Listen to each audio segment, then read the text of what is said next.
I don't know what this is, but it's kind of hot.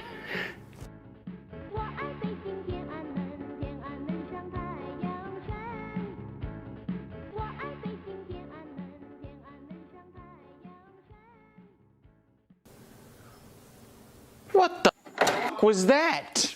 Ah! Hello, and we haven't got just what's on the other side of that, but we have got what's on the other side of that, and what's on the other side of that.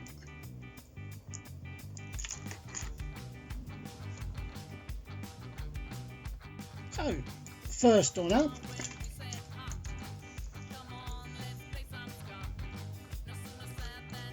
Vostok Commanderski, tank commander, Soviet, in the roundy sort of squarey, I don't know what you call it, ovaloid, with the 2 o'clock crown. I've put it onto just a standard Chinese bracelet for the time being, so I haven't decided what I'm going to do with that yet. I have got some Vostok bracelets coming. I'll see if I can get one to fit. 80mm lugs, 40mm dial case, you know, standard things. It's got the bigger crown, which I'm quite pleased about, because some of them had little mingy crowns. It's got good wind. It is running just a touch fast because I think it's magnetised from this trip from Russia. Dial is immaculate. The loom is all there, but is a bit inert. Right. Let's just show you that. As you can see, it's not exactly phosphorus, but it is very old. This is a Soviet one, so like, you know, I would say this is like mid 80s to early 90s. It's got the almost brutal particular tank commander numerals. Paint on the bezel's a bit worn out. This is your ideal tool watch, 20 meters water resistance because it's only got one lug on the case back. It's got the standard sun rays sort of case back there. I don't know if you can see that. Sunrise, or what you call it. No, I love it because it's replacing my broken one, my shagged out one. Look at that. Thank you for focusing, phone.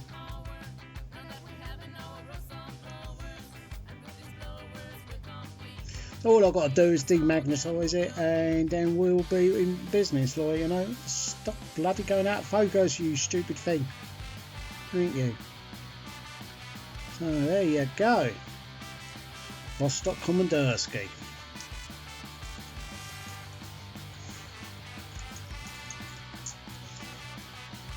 Up is number 2.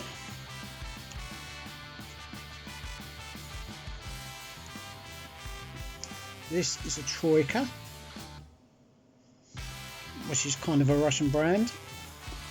Now it's actually on the original Bestrus, who I buy a lot of stuff from. He chucks in every so often, chucks in things like free straps and stuff like that. Now this is a Vostok white stitched black boot leather sort of strap, but I think that goes quite well with it. I am going to put it on with some of the straps I get in from AliExpress. It's quartz, common garden, like, you know. It's got very good loom on it.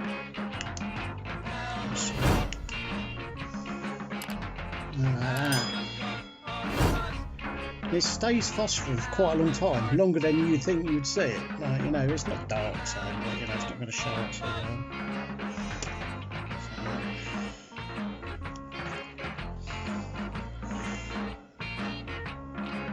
I've used this to calibrate my baby time graph for today as well. Which basically what it does is it coordinates the unit with the latency of your sound card and your computer. So it's still phosphorus. Don't look the business.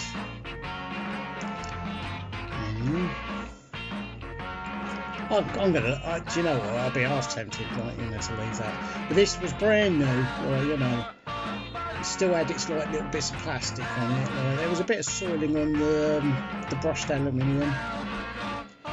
It's got good battery in it, and you know, there's no day date or anything like that. It is a time only. And I'm quite pleased. It's very functional. Oh, there we go.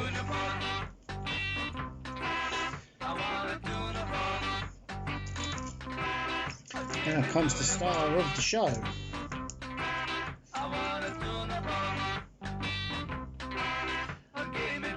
If you look through my videos, if you go to like my videos list on my channel, you'll see that I've got not one, but I've got two of these in pole jot form.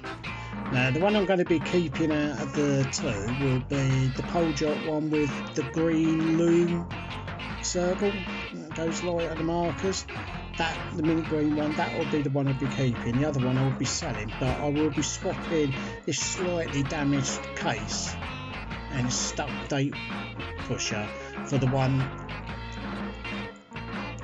So like, you know, and this is on a 18mm oakium bracelet. It's what I call a boiler plate because it's made out of solid plates of steel. This is called a TV, Sekonda TV. When it gets round to focusing, well, focus you get. Oh my word. I have no idea why it's started to do that now. It's been a software update. There it goes. Now under the dial is a pole jot movement. This is day date. Although, like I say, like the pusher's seized up completely. It's completely like gold. That is what I call a real tall watch. I'm pleased as punch with that. You know, the only thing is it's got a bit of a ding case on it. Right, but I've also got like what I call a curvy TV, where it's it's very curved around there. And that's the Sekonda that's coming as well. But that one that's coming is a Rakita based Sekonda, whereas this is a pole jot based Sekonda.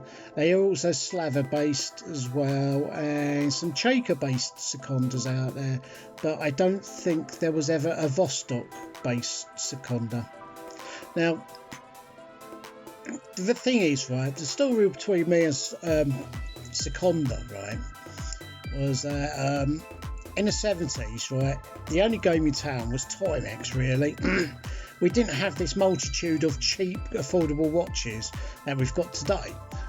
Right? And the only game in town was like, you know, if you wanted something, like, you know, something a bit on your wrist sort of thing, it was a mechanical Timex.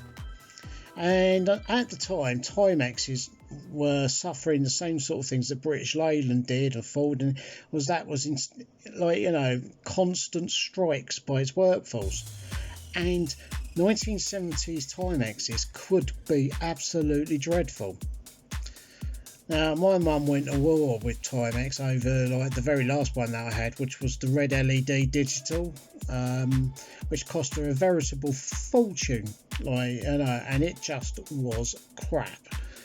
You know, I mean, I kid you not, there was one day, like, it was Christmas dinner, and I was sitting there, and I was oily at me, you know, my brother said to me, "Oh, let's have a look at your watch then, like, you know," so I like, you know, and as I like angled it to him like that, the bloody glass fell out. You know, and everybody went into me Christmas dinner, and it's like, you know, like, we were sick to death of it. So the watchman down Gravesend Market, he turned around and he said to me mum, he says, why don't you try with a Sekonda?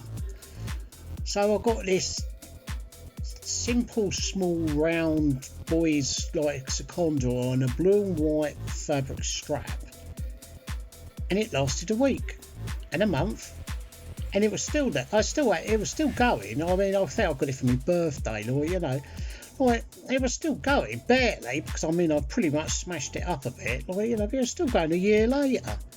And my mum's gone, right, that's it, like, we're only buying Sekondas. And that's where my love affair with Sekondas in the 70s.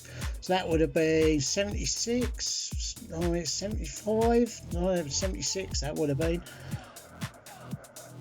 And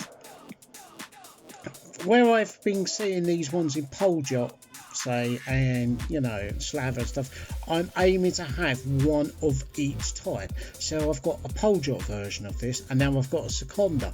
I don't have to worry about getting any more. So there you go. Right, we'll go to the up view and we'll talk some more. I'll just have a quick toke of me easy. There we go, clouds. Ostentatious view of my new booty. You know, I've actually taken off my Amphibia 710. Like, you know, I'll put this on. I have been wearing this today, but it is going fast. But I do love that as well. That is absolutely, like, you know, you get a nice broader view. And there's a nice broader view of that as well.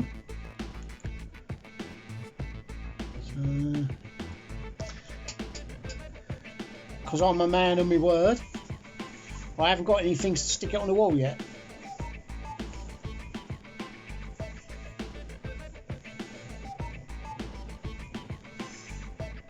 Now that blue squadron ensign,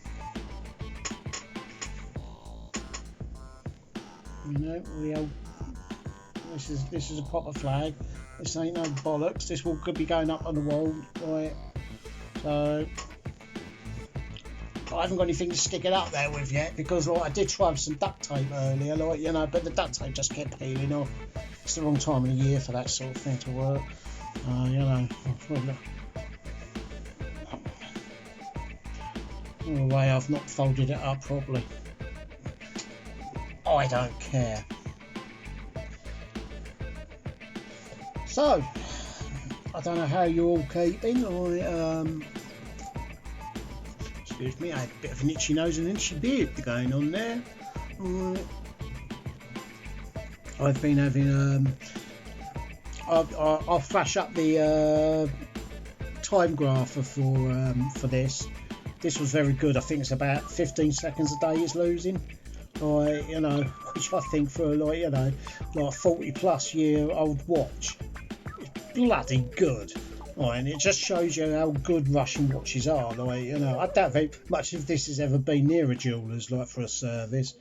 You know, so it's no loom on it. Like, you know, it's a shame. I've been trying to aim for like Sekondas with, like, you know, with with different coloured dials, because I always seem to get the grey or the black or the brown ones. Like, you know, I mean, I want some of the greens or the reds or the blues.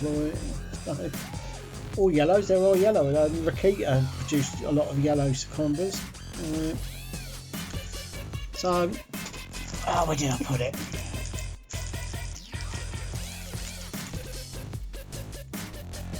It is a shame this shagged out old tank commander has been supplanted with this not shagged out tank commander.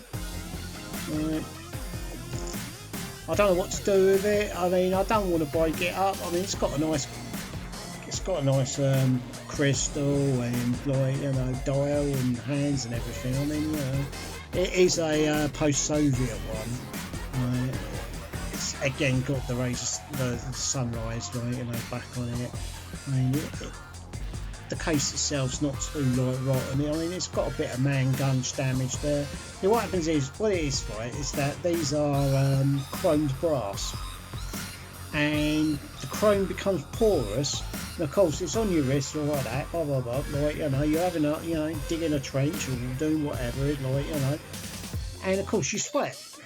The sweat gets into the brass, and it corrodes it, and it then eats away a tiny little chunk of the brass, and you get, as you can see, there's some man guns damage at the bottom. You see there? That's actually where like somebody sweated the metal away. And it's surprising actually, you know, it wouldn't be very nice if you think what brass does to your blood system. Well, you know, it's not a nice thing to be having like, but you know. I might change the bezel over, because I've never liked the dot dash bezels. You know, that's the only thing I can see coming off of the original, the later Tank Commander. I mean, but once I've demagged it, like, you know, it's weird as well. It's a CCP. This one's a CCCP, but it's got a swirly B. Right, you know, so it's,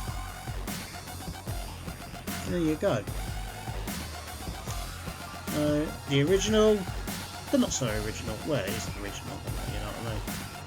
Oh, I don't want to do with that. I mean, you know, if somebody fancies, like, you know, having a go with it, like, you know, I mean, I would say it is pretty shagged out, like, you know, I mean, it's going to need, I mean, the gear teeth have got signs of quite some wear on it and stuff, like, you know, I mean, if this was like 95-ish sort of thing, I mean, it's 24, 25 years old, it's never seen the service, I don't think it's, you know, I mean, if Mr. Vince wants to have a go at it, or Mike, or, you know, like, I mean, I'm quite happy to, you know, at the end of the day, like, you know, I've got this to keep me happy, alright, you know. So you'll see that I've got a new email address, like, you know, and where's that thingy gone? Oh, where did it go? Right, let's have a quick instructional. How to change a Vostok bezel. Get your knife under it, if I can. It says, oh, this is something I've done recently, where I stacked the point off of this French gutting penknife. I've put a new point in the end of it. So, get your knife under the edge. Pop. Bezel. Get your knife under the edge. This one don't want to come off.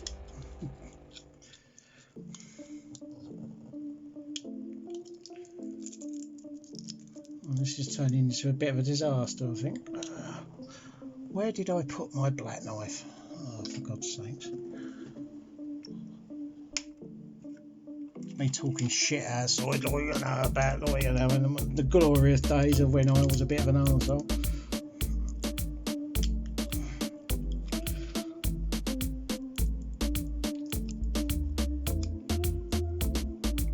Oh, do you know what? I'll give this up, actually.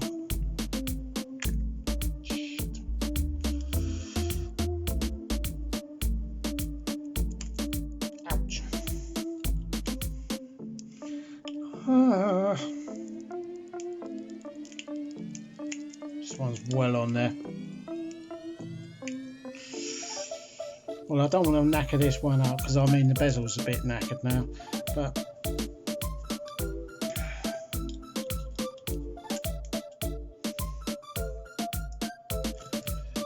this one came off quite easily. So if, you know, and to put it back on, you just literally click it into place. And when it's in place, give it a twist, and there it is, it's on.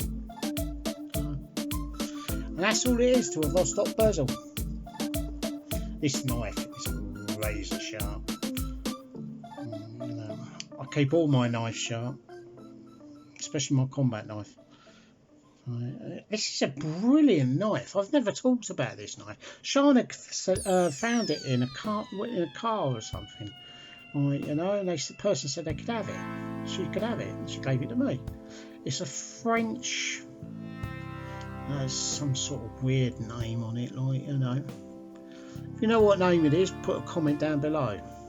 But it's a very simple design. This is obviously held in there, right? Now when you don't want to use it, you lock the blade in so it can't be pulled out, see? And when you want to use it,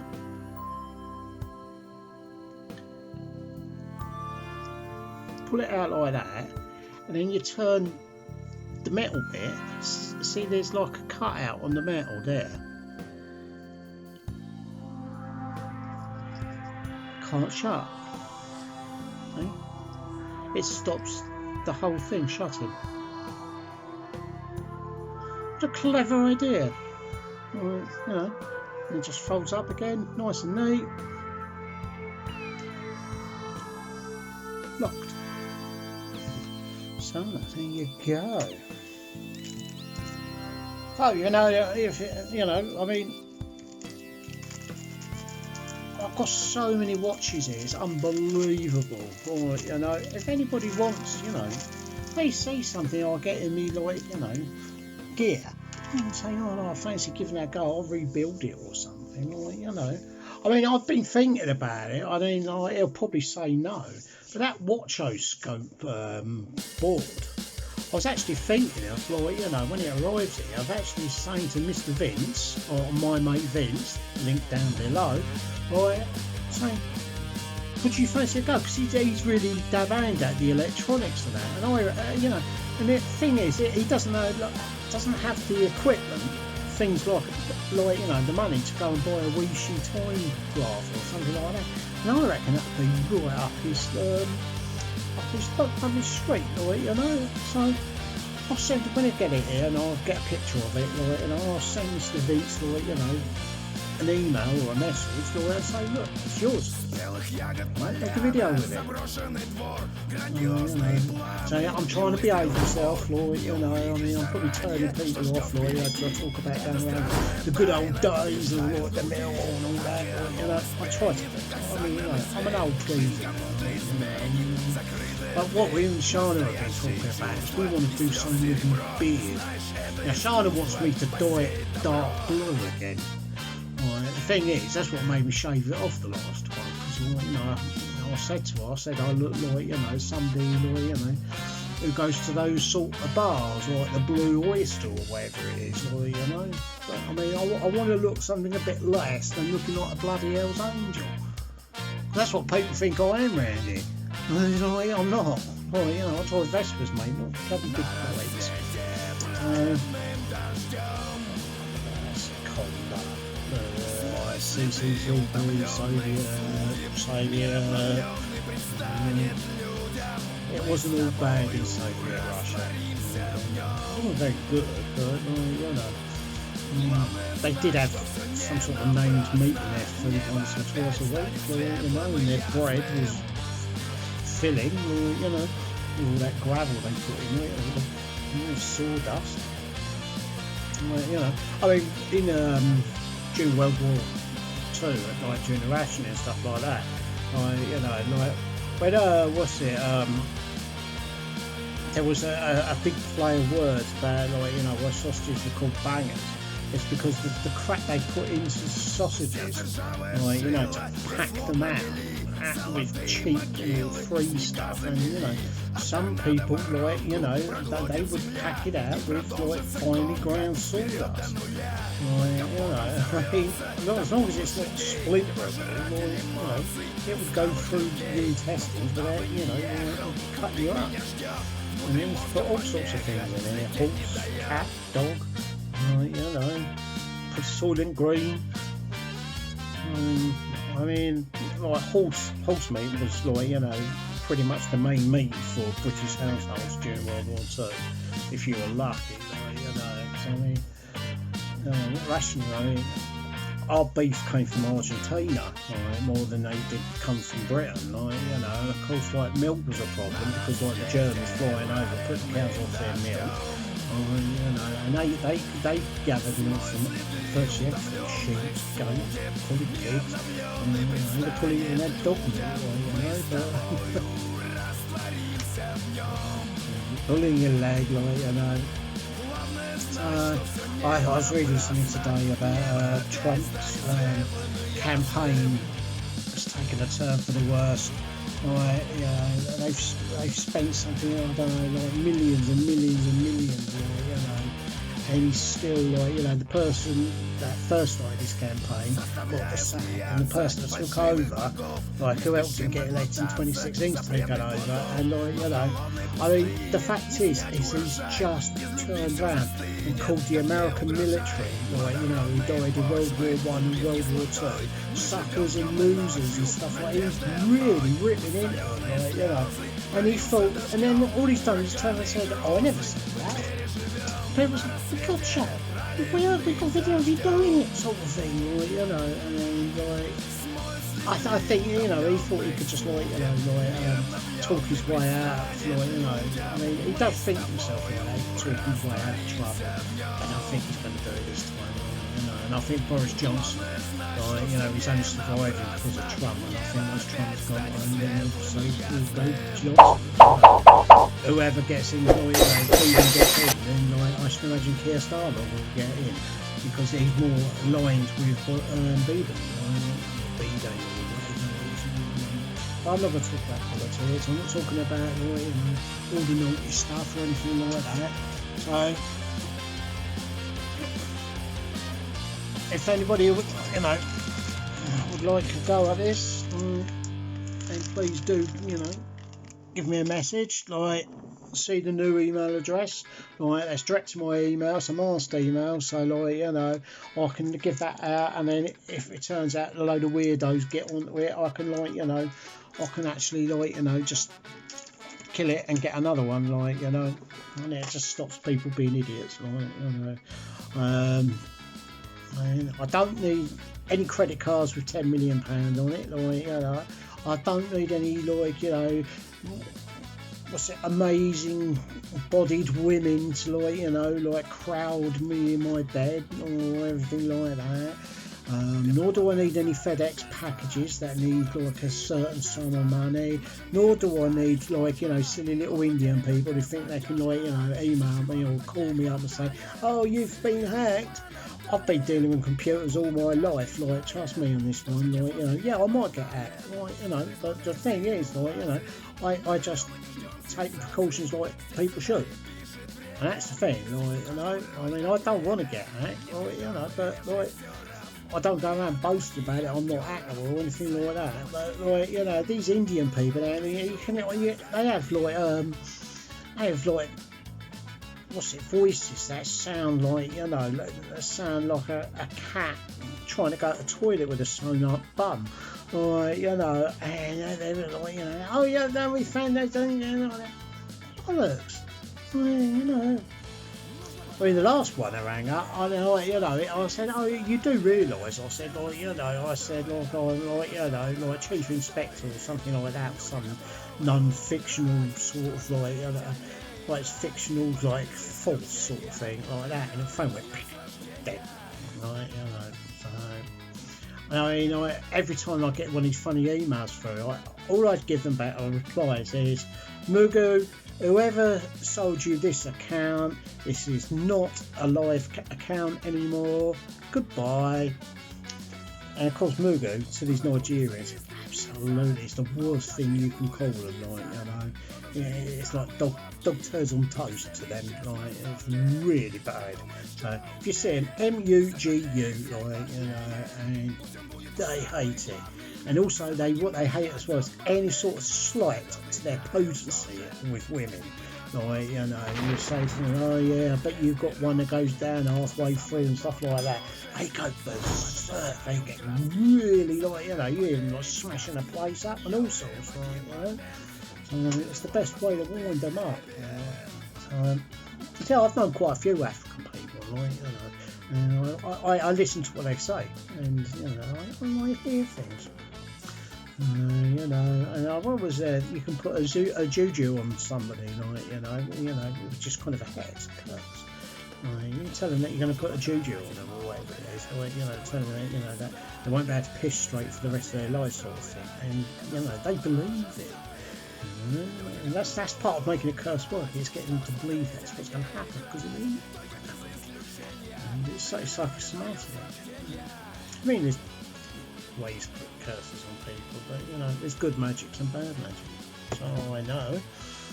Anyway, I'm not going to talk about that either. Right, I'm going to leave that with you. Have fun, you know. Stay legal. It looks like we're getting more locked down, so you know, watch out, because there's nasty people about. They've got nasty disease still.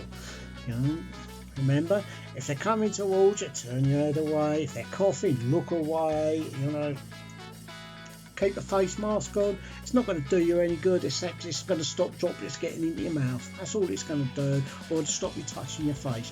That's all it's going to do.